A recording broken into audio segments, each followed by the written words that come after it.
At its core, self-accountability is looking at yourself, looking at your values and your choices, and seeing are those the choices that you're making every day to see if those are aligned with your values.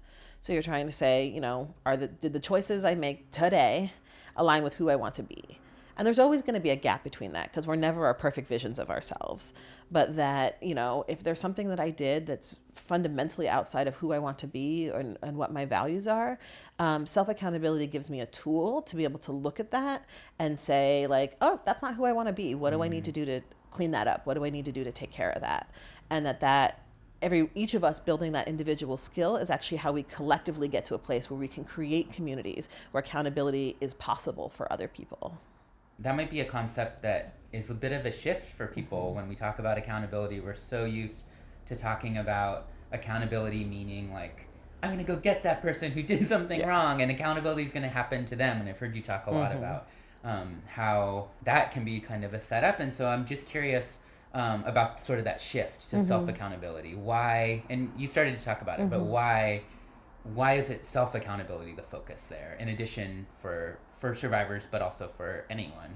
Yeah, self-accountability is essential in my opinion, because it is so common for people to want to rush to holding other people accountable. People are so much more comfortable to say, how can I hold that person over there accountable? And in my experience, no one wants to also be held accountable by someone who's not doing their own work. And that self-accountability is the building block for accountability on a community level. And people get very interested in the how of self-accountability. And I think this is one of those things that's simple but not easy.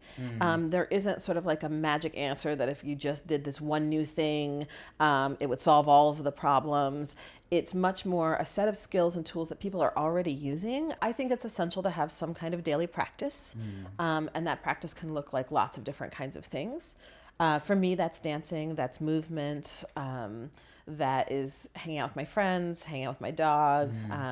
Also, one of the things that I do to support myself in the task of being responsible for my choices, in this task of self-accountability, is to look and see, were there things I said and did today that were outside of my values, and then to be reflecting on, are there things I need to do to clean that up? So that might just be like, hey, I was rude to you yesterday. I was short. I'm sorry. That was not who I want to be.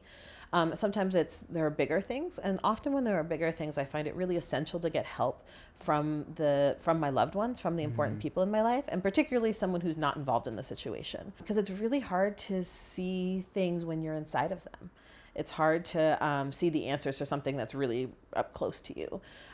So getting support from folks, having a daily practice of kind of reflection of whatever that looks like, I think are some of the core pieces. And frankly, you could probably spend your lifetime just practicing those and get pretty far. Sometimes there's an idea of like, just because you practice it a lot, it should feel easy. And it's not, it's hard. And that the work of it is turning back towards it over and over again. And so it's like, oh, that wasn't exactly what I want to do. Let me try again. And so it's, instead of being perfect, it's just continuing to try to do your best approximation of who you want to be.